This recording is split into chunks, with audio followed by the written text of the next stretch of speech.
মধুপুরে নবযোগদানকৃত ইউএনওর পরিচিতি ও মতবিনিময় সভা অনুষ্ঠিত। আব্দুল হামিদ, মধুপুর, টাঙ্গাইল প্রতিনিধি। টাঙ্গাইলের মধুপুরে নবযোগদানকৃত উপজেলা নির্বাহী কর্মকর্তা মোহাম্মদ সাইফুল ইসলাম এর পরিচিতি ও মতবিনিময় সভা অনুষ্ঠিত হয়েছে। সোমবার ১৪ জুলাই দুপুরে মধুপুর উপজেলা প্রশাসনের আয়োজনে উপজেলা পরিষদের কনফারেন্স হলে অনুষ্ঠিত সভায় মধুপুরের রাজনৈতিক নেতৃবৃন্দ, বীর মুক্তিযোদ্ধা, পেশাজীবী, সুশীল সমাজের প্রতিনিধি ও সাংবাদিকগণ অংশ নেন। সভায় সভাপতিত্ব করেন মধুপুর উপজেলা নির্বাহী কর্মকর্তা মো. সাইফুল ইসলাম। ইউএনও মোহাম্মদ সাইফুল ইসলাম গত ১১ জুলাই মধুপুর উপজেলা নির্বাহী কর্মকর্তা হিসেবে যোগদান করেন। তিনি এর আগে পটুয়াখালী জেলার দশমিয়া উপজেলা নির্বাহী কর্মকর্তা হিসেবে কর্মরত ছিলেন। মতবিনিময় সভা পরিচালনা করেন মধুপুর উপজেলা সহকারী কমিশনার, ভূমি, নঈম উদ্দিন।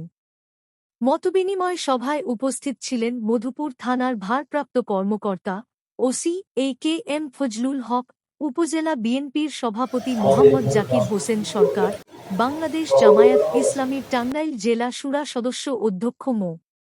মোনতাজ আলী, মধুপুর উপজেলা বিএনপির সাধারণ সম্পাদক মো.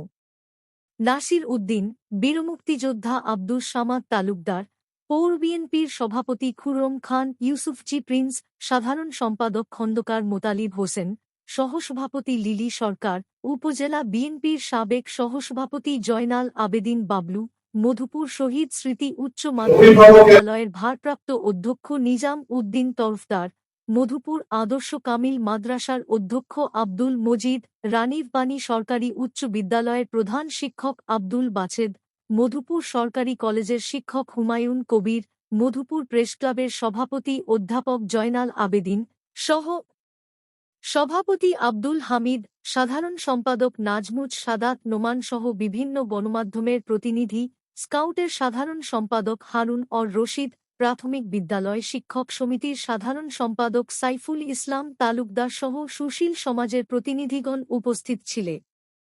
তাদের সন্তানদেরকে ধরে এনে আইন শৃঙ্খলা বাহিনীর হাতে সুপর্দ করছেন, প্রশাসনের কাছে সুপর্দ করছেন।